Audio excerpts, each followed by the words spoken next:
Hi, I'm George Maestri, and today is a modeling day. We're going to take a look at threads and screws by modeling a bolt that looks a lot like this. Now, this is a great way to improve your modeling skills, so let's just go ahead and get started. Now, we're going to start off with this scene here called hex head, and I've already modeled the top of the bolt, and that's just to save some time. And I've modeled this out of a simple cylinder, and it has 6 sides and a total of 18 divisions radially. So that's an important number that we need to remember. So I'm going to go ahead and hide this. So I'm going to go Display, Hide, Selection, or Control H. And now let's go ahead and get started with the threads.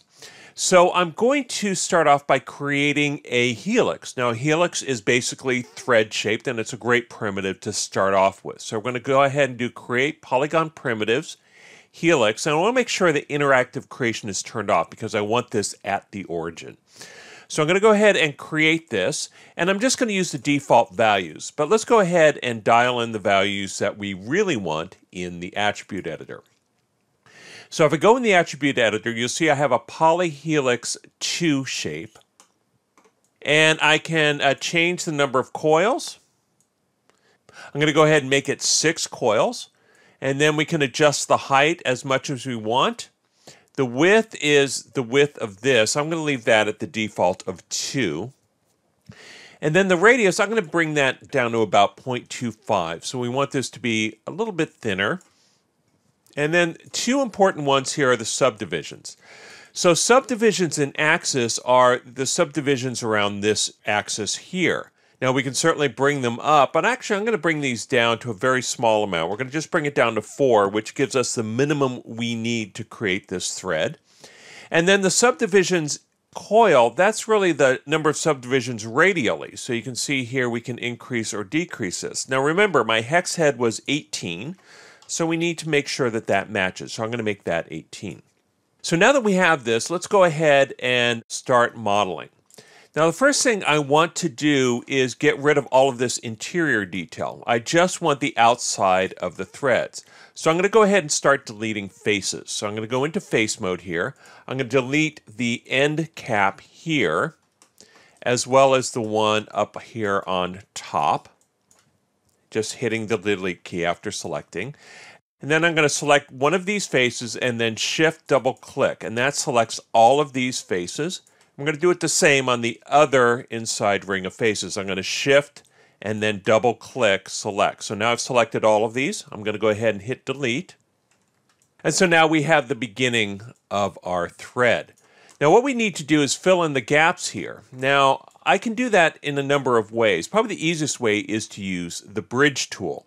So all I have to do is go into edge mode, and I select an edge and then select that edge directly below it, and then go Edit Mesh, Bridge. And that bridges that. I can do the same on the bottom. So I'm going to go ahead and select this one, and then Shift select this one, and again, Bridge. But I don't want to do this for all of these, so what I'm going to do here is just double click on this inside edge, and it selects both top and bottom as well as the inside edges of these. So I'm going to Shift deselect that one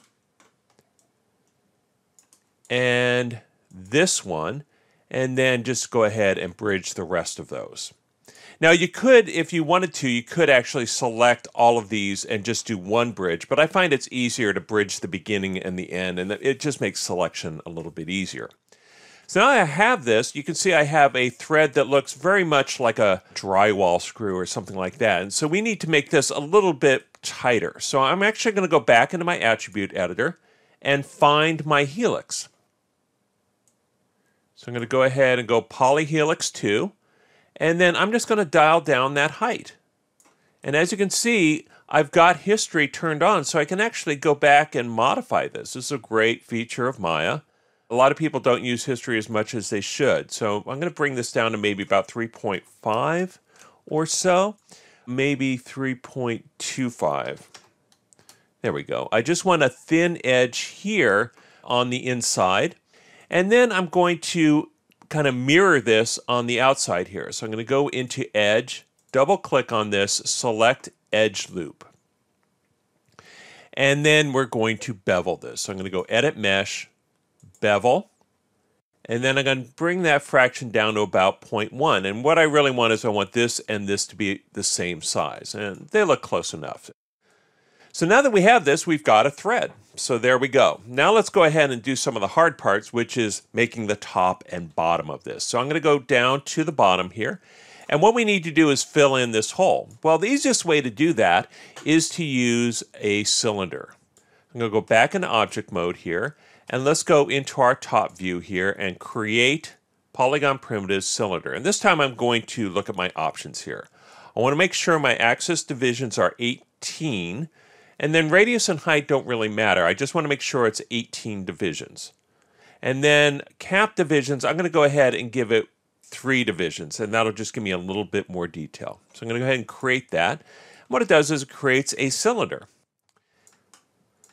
But what I really want to do is just take the top or bottom of that cylinder. So I'm going to move this out and then select faces. And then I'm just going to select all of those faces, hit delete, so all I have is that bottom cap. And then move that up a little bit. And let's go ahead and size it so that it's inside that ring, just barely. So there we go. So we need to stitch all of this together. I'm going to go back into object mode here. So now that I have this in place, I can move it up just below the bottom of this, and then select it, and then we're going to combine it and then stitch it together. So I'm going to go ahead and do a mesh combine, and then go into edge mode here. So I'm going to select edges here. I'm going to select all of these edges, and then shift select all of these edges. But if you notice, we've got some additional edges here that we need to kind of figure out. So I'm going to deselect these, and then I'm also going to deselect about 2 of these because we're going to need some room to kind of stitch all of this together. So what I've done is I've selected from here all the way around to here. So I've got all of these matched. And again, we can use our bridge command. So I'm going to go ahead and hit bridge. And that bridges all of that. But if you notice, we've got some stuff left over. So we need to stitch all of this together. So I'm going to go ahead and select these faces here and delete them. Now notice how we've got a lot of detail here and no detail here. So what I need to do is kind of flow this detail into all of these edge loops that we have. So I'm going to go ahead and delete these faces, and now I should have enough here to connect everything together.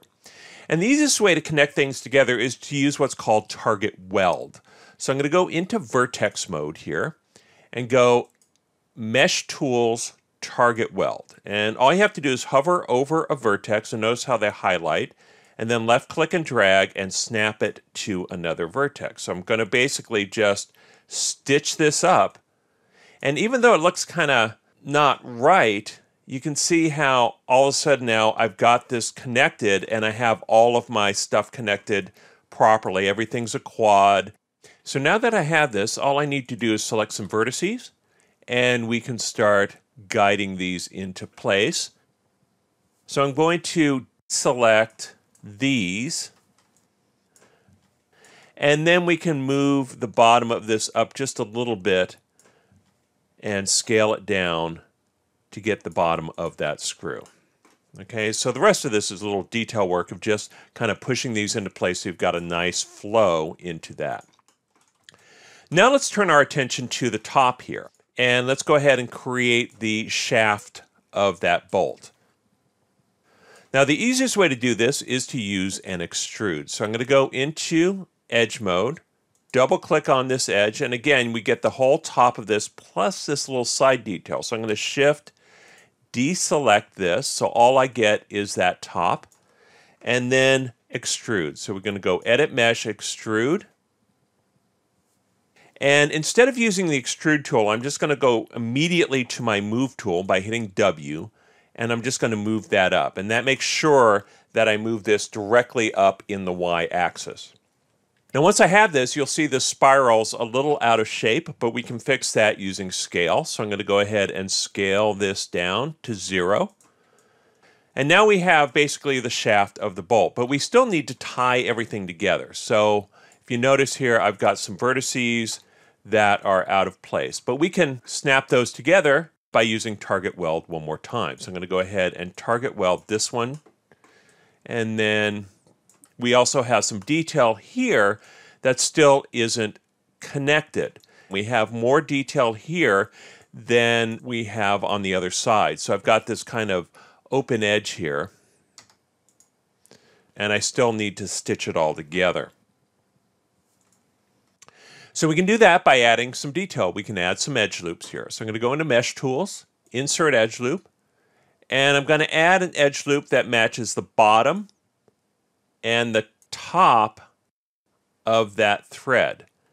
And as you can see, it goes all the way around and then stops at that open edge. So now I'm going to go ahead and just reposition some of this detail here. So I'm going to select these two edges and then just do a slide edge. And what you do is you middle click and drag. And so I'm just going to kind of drag that up so I have a little bit more detail here. And then do the same for this one here. So I'm just trying to get this detail to kind of flow a little bit more gradually up into here. And then we need to connect all of this together. So we can connect that together using what's called the multi-cut tool. So I'm going to go ahead and select multi-cut. And then I'm going to click on an edge somewhat far away, somewhere around here.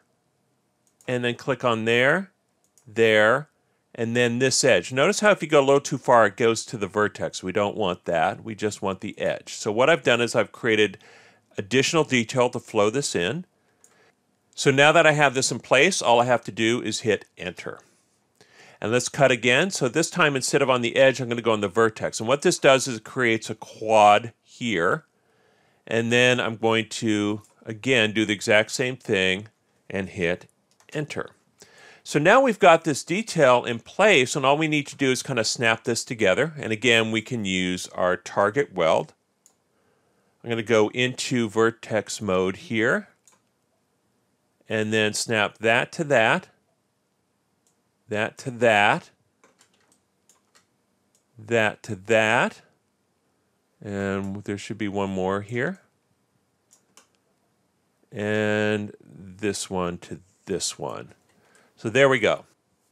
Now I'm going to go into object mode, and let's just go ahead and select this object and hit 3 to see how it smooths. And that looks looking pretty good. Now all we have is this one hole to take care of, and that's going to be pretty easy. All we have to do is select an edge here, and we're going to extrude it and connect it in. So I'm going to go ahead and hit Control E to extrude, bring that detail out, go back into vertex mode, and then just do another target weld. So I'm going to go ahead and click here to here and here to here. And now this is all sewn up. Now all I have to do is just kind of reposition my detail just a little bit to get that kind of smooth flow back into the thread here. Now I'm going to go into object mode. I just want to smooth this out. Now, as you can see, this is kind of ending fairly smoothly. So now we have all of this. I'm going to go ahead and unhide my object. I'm going to do Show Last Hidden. That should bring out that bolt. Go ahead and move that up into place. And then all we need to do is connect it together. So I'm going to go ahead and select some faces here. These ones here. Make sure I don't have anything selected on the other side there. And then I'm going to scale them up just to match that outline, and then I'm going to delete these faces and then go back into object mode. And all we have to do now is combine the objects and bridge those two gaps. So we can do that by doing Edge, double click on that edge loop, Shift, double click on this edge loop, Edit Mesh, Bridge. There we go. All I have to do is just kind of connect this together. So I'm going to select this edge loop here, and let's go ahead and scale that down just a little bit. And there we go. So now we have our bolt. I'm going to go ahead and turn off our grid here so we can see this a little bit better. So there we have it. It's pretty quick, but we've actually modeled a bolt from scratch. So hopefully some of these techniques will help you in your projects.